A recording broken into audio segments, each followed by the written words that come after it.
Australia மக்கள் பெரிய அளவுல போராட்டம். இஸ்ரேலினுடைய இஸ்பஹானினுடைய இந்த நிலையத்தினுடைய புகைப்படத்தை பாத்தீங்க அப்படின்னு சொன்னா இதுல கூரைகள் அமைக்கப்பட்டிருக்கு. அதுல அபு உபைதா முக்கியமான அறிக்கை ஒன்று இன்னைக்கு வெளியிட்டு இருக்கிறார். பல மாதங்களாக உங்களுக்கு இருக்கிற அதே கேள்விதான் எனக்கும் இருக்கு, எனக்கு இருக்கிற அதே கேள்விதான் உங்களுக்கும் இருக்கு, எல்லாருக்கும் இருக்கு. யுத்த நிறுத்தம் ஏற்படும் பொழுது ரஃபாவினுடைய சுரங்க பாதைகளுக்குள்ள கிட்டத்தட்ட 200 போராளிகள் உள்ளுக்கு மாட்டிக் கொண்டிருந்தாங்க.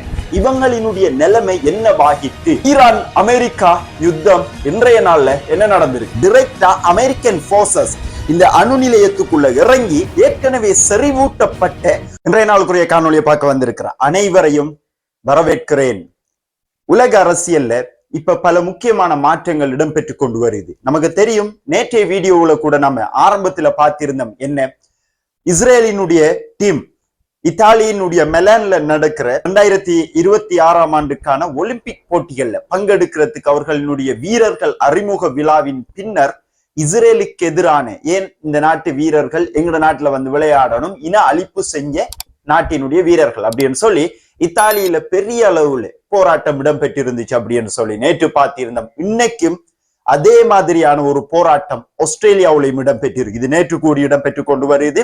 இதுக்குரிய முக்கியமான காரணம் என்ன அப்படின்னு சொன்னா, இஸ்ரேலினுடைய ஜனாதிபதி ஐசக் ஹெர்சக் ஆஸ்திரேலியாவுக்கு ஒரு உத்தியோகபூர்வ விஜயம் ஒன்றை மேற்கொண்டிருக்கார். இந்த விஜயத்தின் போது அதாவது உலகம் முழுவதிலேயும் இன அழிப்பு செஞ்ச நாடாக, ஒரு தீவிரவாத நாடாக இஸ்ரேல் இப்ப முழு உலகத்தினுடைய பார்வையிலையும் இருந்து கொண்டிருக்கு. அப்படிங்கிறதுக்கு இதுவும் ஒரு உதாரணம். ஆஸ்திரேலியா மக்கள் பெரிய அளவுல போராட்டம் இஸ்ரேலினுடைய ஜனாதிபதி ஐசக் ஹெர்சக் வருகைக்கு எதிராக செஞ்சிருந்தாங்க. அது கலவரமாகவும் வெடிச்சிருந்துச்சு. பின்னர் சிட்னியில இடம்பெற்ற இந்த போராட்டம் ஆஸ்திரேலியாவில அந்த அடிப்படையில 27 பேர் கைது செய்யப்பட்டிருக்காங்க. அதுல 10 பேர் கிட்டத்தட்ட காவல்துறையினரோட மோதலுக்கு ஈடுபட வந்தாங்க. அப்படிங்கிற அடிப்படையிலையும் 10 குடிமக்களை ஆஸ்திரேலியா கைது செஞ்சிருக்காங்க. இந்த பிரச்சனைகள் சிட்னியில பெரிய அளவில் கிட்டத்தட்ட ஆயிரக்கணக்கில் மக்கள் ஒன்று கூடி இந்த போராட்டம் ஆஸ்திரேலியாவில் இடம்பெற்று கொண்டு வந்த நேரத்துல ஆஸ்திரேலியாவினுடைய பிரதமர் ஆந்தோனி அல்பானிஸ் என்ன சொல்லியிருக்கார் அப்படின்னு சொன்னா, இஸ்ரேலா இருந்தாலும் சரி, பலஸ்தீனா இருந்தாலும் சரி, இனப்படுகொலை செய்யறத நிறுத்தணும். அது மட்டும் இல்லாம வெளிநாட்டு பிரச்சனைகளை நம்ம நாட்டுக்குள்ள கொண்டு வரது தவறான ஒரு செயல் அப்படின்னு சொல்லியிருக்காரு. அதாவது உலகம் முழுவதும் எங்க போனாலும் இஸ்ரேலுக்கும் இஸ்ரேலினுடைய ஒபிசியல்ஸுக்கு எதிராக பெரிய அளவுல எதிர்ப்பு அரசாங்கங்கள் கொடுக்கல அப்படின்னு சொன்னாலும் அந்த நாடுகள்ல இருக்கிற மனிதாபிமானத்தை நேசிக்கிற மக்கள் தொடர்ச்சியாக இஸ்ரேலுக்கு எதிராக கொடுத்து கொண்டு இருக்கிறது. அப்படிங்கிறது பாலஸ்தீன மக்களினுடைய அவங்களுடைய தியாகத்துக்கு கிடைச்ச வெற்றி தான் இது. பாலஸ்தீனம் தோல்வி அடையல அப்படிங்கிறதுக்குரிய இன்னொரு எக்ஸாம்பிள் ஆஸ்திரேலியாவில் நடந்திருக்கு அப்படின்னு சொல்லலாம். அந்த அடிப்படையில ஆஸ்திரேலியாவில் இவ்வாறான விடயங்கள் நடந்து கொண்டிருக்கவங்கள இஸ்ரேல உருவாக்கின நாடு, இன்னைக்கு இஸ்ரேல கட்டி காப்பாத்தி கொண்டிருக்கிற நாடு யுனைடெட் ஸ்டேட்ஸ் ஆஃப் அமெரிக்கா அப்படின்னு சொல்லலாம். ஆனா இஸ்ரேல உருவாக்கின நாடு, இஸ்ரேலியர்கள் எல்லாரையுமே கொண்டு வந்து பலஸ்தீனுக்குள்ள ஆரம்ப கட்டமாக என்டர் ஆக்கின நாடு யுனைடெட் கிங்டம். இன்னைக்கு யுனைடெட் கிங்டம் இஸ்ரேல் கிட்ட சொல்லியிருக்காங்க என்ன அப்படின்னு சொன்னா, பலஸ்தீன் அதிகார சபை தான் மேற்கு கரையை நிர்வகிச்சு கொண்டு வராங்க. ஒரு மாநகர சபை நம்மளுடைய பிரதேசங்களை அந்த நகராட்சியை நிர்வகிக்கிற மாதிரி. அந்த அடிப்படையில அந்த நகராட்சி கூட இருக்கக்கூடாது, இதுவும் இஸ்ரேலினுடைய ஆட்சியின் கீழே தான் வரணும் அப்படின்னு சொல்லி இஸ்ரேல் துண்டு துண்டாக வெஸ்ட் பேங்க துண்டாடி மொத்தமாக மேற்கு கரையையும் இஸ்ரேலோட இணைக்கிற வேலைகளை கடந்த நாட்களாக தொடர்ச்சியாக செஞ்சு கொண்டு வராங்க. அது நேற்றைய தினம் அதிகரிச்சிருந்துச்சு. அதன் காரணத்தால தான் இந்த தகவலை நம்ம நேற்று எடுத்தோம். அந்த அடிப்படையில இது சம்பந்தமாக யுனைடெட் கிங்டம் ஒரு அறிவிப்பு ஒன்று வெளியிட்டு இருக்காங்க. என்ன அப்படின்னு சொன்னா, ஒரு பொழுதும் மேற்கு கரையை இஸ்ரேலோட இணைக்கிறதுக்கு நாம் அனுமதி வழங்க கூடாது அப்படின்னு சொல்லி அவங்க ஒரு அறிக்கை ஒன்று வெளியிட்டு இருக்காங்க. அது மட்டும் இல்லாம யுனைடெட் ஸ்டேட்ஸ் ஆஃப் அமெரிக்காவினுடைய லீடர் டொனால்ட் ட்ரம்ப் அவரும் ஒரு அறிக்கை ஒன்று வெளியிட்டு இருக்காரு. என்ன அப்படின்னு சொன்னா, ஒரு காலமும் ஒரு போதும் மேற்கு கரையை இஸ்ரேலோட இணைக்கிறதுக்கு நான் அனுமதி வழங்கல அப்படின்னு சொல்லியிருக்காரு. இவங்க சொன்னா மட்டும் இஸ்ரேல் கேட்டு கிழிச்சிருவாங்க தானே. அடுத்து அபு உபைதா முக்கியமான அறிக்கை ஒன்று இன்னைக்கு வெளியிட்டு இருக்காரு. அபு உபைதா ஏற்கனவே இருந்தவர் மரணிச்சிட்டார். நீங்க எத்தனை பேரை மரணிக்க வச்சாலும் எத்தனை பேரை படுகொலை செஞ்சாலும் மீண்டும் அதே நாமத்தோட நாங்க வந்து கொண்டே இருப்போம் அப்படிங்கிற அடிப்படையில மீண்டும் ஒரு அபு உபைதா முளைச்சிருந்தார். சரியான தரமான அறிக்கை ஒன்று 2வது அறிக்கையாக அவர் பதவியேற்றதன் பிறகு இந்த அறிக்கையை வெளியிடுறார் அப்படின்னு சொல்லலாம். என்ன அப்படின்னு சொன்னா, அரபுகளை சேர்ந்த சில துரோகிகள் மொசாட்டினுடைய ஏஜென்ட்களாக காசாவுக்குள்ளே இப்ப இயங்கிக் கொண்டு வராங்க. இவங்க எங்களினுடைய மக்களுக்கு எதிராகவும் பல நடவடிக்கைகளை இவங்க செஞ்சு கொண்டு வராங்க. எங்களுடைய நாட்டை பாதுகாக்கிறதுக்கு நாங்களும் எங்களுடைய மக்களும் தொடர்ச்சியாக முன்வந்து கொண்டிருக்கோம். இவர்களை போல ஒரு கோழைகள் இல்லை. இவங்க எப்படிப்பட்ட கோழைங்க அப்படின்னு சொன்னா, இப்ப இஸ்ரேலினுடைய கட்டுப்பாட்டில இருக்கிற பிரதேசங்களை மட்டும்தான் இவங்க வெளியே வந்து அவங்களுடைய முகத்தை காட்டுவாங்க. ஆனா எங்களுடைய கட்டுப்பாட்டுக்குள்ள இருக்கிற பிரதேசங்கள்ல ஒரு பொழுதும் இவர்கள் முகத்தை காட்ட மாட்டாங்க. ஆனா வெகு விரைவில் புறமுதுகிட்டு ஓடக்கூடிய கோழைகள் அத்தனை பேரையும் ஹமாஸ் வேட்டையாடும். அத்தனை பேரையும் இந்த மண்ணிலே ஹமாஸ் கொல்லும். ஆனால் அவங்கள புதைக்கிறதுக்கு இந்த மண்ணில, புனிதமான காசா மண்ணில ஒரு துண்டு நிலம் கூட அவங்களுக்கு கிடைக்க மாட்டான். அவங்களுடைய உடல்களை கழுகுகள் கொத்தி கொன்று செல்லக்கூடிய அளவுக்கு ஹமாஸ் அவங்களுக்கு வேலை பார்க்கும் அப்படின்னு சொல்லி எவ்வளவு கோபம் இருந்திருந்த இந்த அறிக்கையை அபு உபைதா வெளியிட்டு இருப்பாங்க, ஹமாஸ் வெளியிட்டு இருப்பாங்க. அந்த அடிப்படையில் இதுல இருந்து நமக்கு தெரிய வர விஷயம் என்ன அப்படின்னு சொன்னா, இஸ்ரேல் நிறைய உளவாளிகளை காசாவுக்குள்ள இறக்கி வச்சிருக்காங்க. ஆனா இது தெரியா அப்படின்னு சொல்லி அந்த உளவாளிகள் நினைச்சு கொண்டு இருக்காங்க. ஆனா அவ்வளவு உளவாளிகளையும் எங்களுக்கு தெரியும் அப்படின்னு சொல்லித்தான் ஹமாஸ் இந்த அறிக்கையை வெளியிட்டு இருக்காங்க. அது மட்டும் இல்லாம இன்னொரு முக்கியமான விஷயத்த அபு உபைதா இந்த தகவலோட சேர்ந்து சொல்லி இருக்காரு. என்ன அப்படின்னு சொன்னா, பல மாதங்களாக உங்களுக்கு இருக்கிற அதே கேள்விதான் எனக்கும் இருக்கு, எனக்கு இருக்கிற அதே கேள்விதான் உங்களுக்கும் இருக்கு, எல்லாருக்கும் இருக்கு. யுத்த நிறுத்தம் ஏற்படும் பொழுது ரஃபாவினுடைய சுரங்க பாதைகளுக்குள்ள கிட்டத்தட்ட 200 போராளிகள் உள்ளுக்கு மாட்டி கொண்டிருந்தாங்க. இவங்களினுடைய நிலைமை என்னவாகிட்டு அப்படின்னு சொல்லி பலர் கேள்வி எழுப்பியிருந்தாங்க. அதுக்குரிய முழுமையானதும் உத்தியோகபூர்வமானதும் விடையே அபு உபைதா இன்னைக்கு சொல்லி இருக்கார். என்ன அப்படின்னு சொன்னா, போராளிகள் சரணடைவதை விட, அடிபணிவதை விட உயிர் தியாகம் செய்வதே எங்களுக்கு மிகச்சிறந்த ஒன்றாகும் அப்படிங்கிற அடிப்படையில சகலரும் பங்கருக்குள்ளேயே உயிர் தியாகம் செஞ்சிட்டாங்க, எல்லாருமே மரணிச்சிட்டாங்க அப்படிங்கிறத அபு உபைதா சொல்லியிருக்கார். அது மட்டும் இல்லாம இவர்களினுடைய வரலாறு, எங்களினுடைய இந்த தோழர்களினுடைய வரலாறு அப்படிங்கிறது இன்னைக்கு நாளைக்கோ நாளை மறுதினம் மட்டுமல்ல, இந்த உலகம் அழியும் வரை அவர்களினுடைய வரலாறு பேசப்பட்டு கொண்டிருக்கும். பாட புத்தகங்களிலும் அவர்களினுடைய வரலாறு இருந்து கொண்டே இருக்கும். இதை நாங்கள் வருகின்ற சந்ததி அத்தனைக்கும் கற்றுக் கொடுப்போம் அப்படின்னு சொல்லி அவங்களுக்குரிய மரியாதையை அல் கஸ்ஸாம் பிரிகேடினுடைய ஊடக பேச்சாளர் அல் கஸ்ஸாம் பிரிகேட் சார்பாக, ஹமாஸ் சார்பாக வெளியிட்டு இருக்கார் அப்படின்னு சொல்லலாம். அந்த அடிப்படையில பங்கர்ல இருந்த அத்தனை பேரும் உயிரிழந்திருக்காங்க அப்படிங்கிறதையும் அல் கஸ்ஸாம் பிரிகேடினுடைய ஊடக பேச்சாளர் அபு உபைதா பல நாட்களுக்கு பின்னர் இன்னைக்கு இந்த தகவலை வெளியிட்டு இருக்கிறதும் குறிப்பிடப்பட வேண்டிய விடயங்கள் ஒன்றா இருக்கு அப்படின்னு சொல்லலாம். காசாவினுடைய விடயங்கள், முக்கியமான தகவல்கள் அபு உபைதா இவ்வாறு வெளியிட்டு கொண்டிருக்க ஈரான் அமெரிக்கா யுத்தம் இன்றைய நாள்ல என்ன நடந்திருக்கு அப்படின்னு பார்க்கலாம். அந்த அடிப்படையில அமெரிக்காவினுடைய கடற்படை ஒரு முக்கியமான தகவல் ஒன்று வெளியிட்டு இருக்காங்க. என்ன அப்படின்னு சொன்னா, அமெரிக்காவினுடைய கொடி ஏத்தின கப்பல்கள் ஹொர்முஸ் ஜலசந்தி ஊடாக மத்திய கிழக்கு நாடுகளில் இருந்து எண்ணெய் ஏற்றி கொண்டு வருந்தானே, ஈராக், அதே போன்று கத்தார், யுனைடெட் அரபு Emirate, Saudi Arabia, Bahrain, Oman போன்ற நாடுகளுக்கு போகும் தானே. எந்த காரணம் கொண்டும் ஈரானினுடைய கடற்பரப்புக்குள்ள போயிட வேண்டாம். ஈரானினுடைய கடற்படை உங்களை சுற்றி வளைச்சு என்ன அப்படின்னு சொல்லி கேட்டு உங்களை செக் பண்ண வருவாங்க. வந்தாலும் அவங்கள்ட்ட மெதுவா பேசி அவங்கள்ட்ட இருந்து விலகி போறதுக்குரிய, வெளியிறங்குறதுக்குரிய வழியையே நீங்க பாருங்க அப்படின்னு சொல்லியிருக்காங்க. அதாவது ஈரானோட எந்த விதமான பம்பு சண்டைக்கும் நீங்க தயவு செஞ்சு பெய்த்துறோம்னா அப்படிங்கிறத தான் அவர்களுடைய வர்த்தக பொருட்கள் ஏற்றி கொண்டு போற கப்பல், இறக்குமதி செய்யற கப்பல்களுக்குள்ள இருக்கிற க்ரூ மெம்பர்ஸுக்கு தான் இந்த அழைப்பை அமெரிக்காவினுடைய கடற்படை வெளியிட்டு இருக்காங்க அப்படின்னு சொல்லலாம். அது மட்டும் இல்லாம இன்னொரு முக்கியமான விடயம் ஒன்று, அமெரிக்கா கோல்டன் ஃபிளீட் அப்படிங்கிற ஒரு திட்டம் ஒன்றை பசிபிக் கடல்ல செஞ்சு கொண்டு வராங்களா. இந்த திட்டம் என்ன அப்படின்னு சொல்லி பார்த்தோம்னா, புதிய கப்பல்களை உருவாக்குறது தான் இந்த திட்டத்தினுடைய முக்கியமான நோக்கம் அப்படின்னு சொல்லி உலக நாடுகளுக்கு தெரியப்படுத்தினாலும் இந்த திட்டத்தினுடைய மிக முக்கியமான நோக்கம் என்ன அப்படின்னு சொன்னா, கடந்த காலங்கள்ல செங்கடல் பிரதேசத்துல அமெரிக்கா வரலாறு காணாத அடி வாங்கி இருந்தாங்க. இதை நான் சொல்லல, அமெரிக்காவினுடைய மெரிடைம் போர்சஸ் இன்னைக்கு வெளியிட்டு இருக்கக்கூடிய கருத்தை இருக்கு. அமெரிக்காவினுடைய கடல் துறை சார்ந்த படையினர் வெளியிட்ட கருத்து இது. பயங்கரமான அடி வாங்கி இருந்தாங்க அமெரிக்கா ஹவுத்திகளினுடைய கையாலே.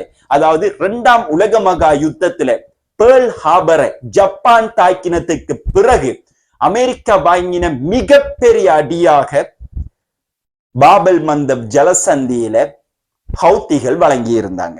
இந்த அடி, இந்த வாங்கின அடிகள் எங்களுக்கு ஒரு நல்ல ஒரு எக்ஸ்பீரியன்ஸ். அந்த அடிகளை இனி வாங்காம இருக்கிறதுக்கு எவ்வாறான நடவடிக்கைகளை நாம செய்யலாம் அப்படின்னு சொல்லி அமெரிக்கா தனி பயிற்சியை ஒவ்வொரு நாளும் நித்திரை இல்லாம செஞ்சு கொண்டு வராங்களாம். அந்த அடிப்படையில ஹவுத்திகளினுடைய அடி அப்படிங்கிற ஒவ்வொரு அமெரிக்க வீரரையும், அந்த கடற்பரப்புக்குள்ள போன ஒவ்வொரு அமெரிக்க வீரரையும் நித்திரையை தொலைக்க வைக்கிற அளவுக்கு அடி உளுந்திருக்கு. கிட்டத்தட்ட 2 வருடங்களுக்கு மேல ஆகுது அப்படின்னு சொல்லலாம். அந்த அடிப்படையில் அமெரிக்காவினுடைய கடற்பயிற்சிகள் இவ்வாறு இருக்கக்குள்ள அடுத்து பார்த்தோம் என்ன அப்படின்னு சொன்னா, இப்ப நமக்கு தெரியும் ஈரான் ஒரு முக்கியமான ஒரு கட்டத்துல ஈரான் இருந்து கொண்டிருக்காங்க. என்னதான் பாலிஸ்டிக் மிசைல் அவர்களுடைய பலமா இருந்தாலும், ட்ரோன்கள் அவர்களுடைய பலமா இருந்தாலும், ஈரானினுடைய பெரிய ஒரு பலவீனம் பொருளாதார பக்கம் இருக்கு. கிட்டத்தட்ட மில்லியன் கணக்குல ஈரானிய ரியாலினுடைய விலை மில்லியன் கணக்கில அதிகரிச்சிருக்கு. பெருமதியை இல்லாத அளவுக்கு போயிருக்கு ஈரானினுடைய ரியால். அந்த அடிப்படையில இப்ப ஈரானுக்கு மிக முக்கியமான தேவையான விஷயம், அமெரிக்கா ஈரான் மேல விதிச்சிருக்கிற பொருளாதார தடைகளை நீக்க வைக்கணும் அப்படின்னு சொல்லி பல வீடியோக்களாக நம்ம சொல்லியிருந்தோம். ஒரு யுத்தம் அப்படிங்கிற வார்த்தை விட ஈரானினுடைய பொருளாதாரத்தை கிளியர் பண்றதுக்கு ஈரானுக்கு என்ன வழி இருக்கோ அதைத்தான் இப்ப ஈரான் செய்யணும், செஞ்சே ஆகணும் அப்படிங்கிற கட்டத்துல ஈரான் இருக்காங்க. அது செஞ்சா ஈரானுக்கு வெற்றி தான் அப்படின்னு நம்ம சொல்லியிருந்தோம். அந்த அடிப்படையில ஈரான் ஒரு அறிக்கை ஒன்று அமெரிக்காவுக்கு சமர்ப்பிச்சிருக்காங்க. என்ன அப்படின்னு சொன்னா, செறிவூட்டப்பட்ட யுரேனியத்தினுடைய அளவை 40% வரைக்கும் குறைச்சி மீதம் இருக்கிற 60% யுரேனியத்தையும் வேற நாடுகளுக்கு மாற்றத்துக்கு நாங்க தயாரா இருக்கோம். அதுக்கு பதிலாக அமெரிக்கா ஈரானுக்கு விதிச்சிருக்கிற அத்தனை பொருளாதார தடைகளையும் எடுக்கணும் அப்படின்னு சொல்லி ஈரான் சொல்லியிருக்காங்க. இது உண்மையிலே இது ஒரு நல்ல ஒரு டீல். ஈரானை பொறுத்த வரைக்கும் சக்சஸ் ஆகுமா அப்படிங்கிற பெரிய அளவுல ஒரு கேள்விக்குறியா இருக்கு. ஏற்கனவே ஈரான் வளர்ச்சி இருக்கிற அவர்களுடைய ப்ராக்சிஸுக்கு ஹெல்ப் பண்ணி கொண்டிருக்காங்க. ஏற்கனவே ஈரானை இந்த மட்டில வச்சிருக்கிறதெல்லாம் இந்த மட்டிலேயாவது ஈரான் இருக்காங்க. இதே அமெரிக்கா ஏற்கனவே ஈரானுக்கு விதிச்சிருக்கிற தடைகளை எடுத்துட்டா ஈரான் மிக வேகமாக வளர்ச்சி அடைய ஆரம்பிச்சிருவாங்க. இதுக்கு அமெரிக்கா ஒப்புக்கொண்டாலும் இஸ்ரேல் ஒப்புக்கொள்ளக்கூடிய வாய்ப்பே இல்லை. அமெரிக்கா ஒப்புக்கொள்ளக்கூடிய வாய்ப்பும் அறவே இல்லை அப்படின்னுதான் இப்போதைக்கு கருத்துக்கள் வெளியாகி கொண்டிருக்கு அப்படின்னு சொல்லலாம். பட் இது அமெரிக்கா எக்ஸப்ட் பண்ணிட்டு அப்படின்னு சொன்னா ஈரானினுடைய வரலாற்றுல மிகப்பெரிய திருப்பு முனையாக இவைகள் இருக்கும். அந்த அடிப்படையில இப்படி இருக்கக்குள்ள ஈரான் அமெரிக்கா பேச்சுவார்த்தை குறித்து மேலதிக விசேட கலந்துரையாடல் ஒன்றுக்காக ஈரானினுடைய மேஜர் ஜெனரல் ராணுவ கட்டளை மற்றும் கட்டுப்பாட்டு தளபதியான அலி லார்ஜானி இப்ப ஓமானுக்கு போயிருக்கார். ஓமானினுடைய சுல்தானான ஹைதம் பின் தாரிக் அவர்களை சந்திக்கார். அதே போன்று ஓமானினுடைய ஃபாரின் மினிஸ்டர் வெளிவிவகாரத்துறை அமைச்சரான அல் புசைடி அவங்களையும் நேர்ல சந்திக்கார். இந்த சந்திப்பு ஓமான் மற்றும் ஈரான் ஆகிய நாடுகளுக்கு இடையிலான பொருளாதார ஒத்துழைப்பை மேலும் அதிகரிக்கும் வண்ணமாக இருக்கும் அப்படின்னு சொல்லியும் ஈரான் அமெரிக்கா பேச்சுவார்த்தை 2ஆம் கட்டம் நடக்கிறது உறுதி செய்யப்பட்டிருக்காம். இதுவரைக்கும் கிடைச்ச தகவல். அந்த பேச்சுவார்த்தையை எவ்வாறு முன்கொண்டு செல்லலாம் அப்படிங்கிற சம்பந்தமாகவும் பேசுறதுக்காக ஒரு நாட்டினுடைய ராணுவ தளபதி பேச்சுவார்த்தைக்கு போயிருக்கார். ஈரானினுடைய நாட்டினுடைய ராணுவ தளபதி அப்படிங்கிறது வளமையா பேச்சுவார்த்தை அப்படிங்க அரசியல் பிரமுகர்கள் தான் பேச்சுவார்த்தை போவாங்க. பட் ஈரான் ராணுவ தளபதியை பேச்சுவார்த்தைக்கு அனுப்பி வச்சிருக்கிறது அப்படிங்கிறது கேள்விக்குறியாக இந்த இடத்துல இருந்து கொண்டிருக்கு. ஈரான் அமெரிக்கா பேச்சுவார்த்தை இவ்வாறு இருக்கும் பொழுது அடுத்து இப்ப இஸ்ரேலினுடைய மொசாட் ஒரு மதிப்பறிக்கை ஒன்று வெளியிட்டு இருக்காங்க. அதாவது மொசாட்டை பொறுத்த வரைக்கும் உலகத்திலே எந்த நாட்டை கவனிக்காங்களோ இல்லையோ ஈரானுக்குள்ள என்ன நடந்து கொண்டிருக்கு அப்படிங்கிறத கவனிக்கிறதுக்கே மொசாட்டினுடைய தனிப்படை அமைக்கப்பட்டிருக்கு. அந்த அடிப்படையில் அவங்க சொல்லியிருக்காங்க என்ன அப்படின்னு சொன்னா, ஒரு மாதத்துக்கு மட்டும் ஈரான் 300 பாலிஸ்டிக் மிசைல் செஞ்சு கொண்டிருக்காங்க. வருடத்துக்கு தோராயமாக 3600 பாலிஸ்டிக் மிசைலை ஈரான் செஞ்சு கொண்டிருக்காங்க. ஒரு வருடத்துக்கு செய்யற மிசைல் காணும் ஈரான் இஸ்ரேல மொத்தமாக அழிக்கிறதுக்கு இதை உடனடியாக நிறுத்தணும் அப்படின்னு சொல்லியும் ஈரான் பற்றி இஸ்ரேலினுடைய மொசாட் கணக்கறிக்கை வெளியிட்டு இருக்காங்களா. இதை அமெரிக்கா கிட்ட பேசி எப்படியாலும் இதை தடுத்து நிறுத்துறதுக்குரிய வேலைகளை நம்ம செய்யணும் அப்படிங்கிற அடிப்படையிலும் இஸ்ரேல் திட்டமிட்டு கொண்டிருக்காங்க. மொசாட் இவ்வாறு கருத்து கணிப்புகளை செஞ்சு கொண்டிருக்கவங்களே அப்பாஸ் ஆராய்ச்சி சொல்லி இருக்காரு, நீங்க எவ்வளவு படை அர்மேனியாவுல குவிச்சு கொண்டிருக்கீங்க, அதே போன்று உங்களுடைய விமான ஷோக்களை எங்களை சுத்தி காட்டி கொண்டிருக்கீங்க, உங்களுடைய கப்பல் படைகள் எல்லாம் இறக்கி கொண்டிருக்கீங்க, இதெல்லாத்தையுமே கண்டு ஒரு பொழுதும் ஈரான் அஞ்ச மாட்டாது அப்படிங்கிறத இந்த இடத்துல உறுதியா நாங்க சொல்றோம் அப்படின்னு சொல்லி உறுதியா ஈரான் சொல்லி இருக்காங்க. அதாவது இவ்வளவு காலமாக அரபு நாடுகள் ஈரானை எதிர்த்திருந்தாங்க. இவ்வளவு காலமும் அமெரிக்கா ஈரானுக்கு எதிரான போட்ட தடைகளா இருக்கலாம், ஈரானுக்கு எதிரான யுத்தமா இருக்கலாம், எல்லாத்திலேயும் அரபு நாடுகள் அமெரிக்காவோட 100% நின்றாங்க. பட் இந்த யுத்தத்துல 100% அரபு நாடுகள் அமெரிக்காவோட இல்லை, ஈரானுக்கு எதிர்ப்பாக இல்லை. வெளிப்படையாக எதிர்த்திருந்த அரபு நாடுகள் ஏன் இப்ப ஈரானை தாக்குறதுக்கு அமெரிக்காவுக்கு எங்களுடைய எந்த ஒரு டெரிட்டரியை பயன்படுத்தலாம் அப்படின்னு சொல்லி மறுத்திருக்காங்க அப்படின்னு சொன்னா, ஈரான் காசாவுக்காக போராடினது மட்டும்தான் இதுக்குரிய முக்கியமான காரணம். அப்படி இவங்க ஈரானை எதிர்ப்பாங்களாக இருந்தால் அரபு நாடுகள்ல மிகப்பெரிய புரட்சி ஏற்படும் அந்த அவர்களினுடைய ஆட்சியாளர்களுக்கு எதிராக. என்னடா, கடைசி வரைக்கும் காசாவுக்காக வெளிப்படையாக போராடி இஸ்ரேலுக்கு அடிச்ச ஒரே ஒரு நாடு உலகத்தில ஈரான் மட்டும்தான். அந்த அடிப்படையில இப்ப அரபு நாடுகள் பெக் பண்ணி கொண்டிருக்கிறதுக்கு மிக முக்கியமான காரணம் பலஸ்டைன்.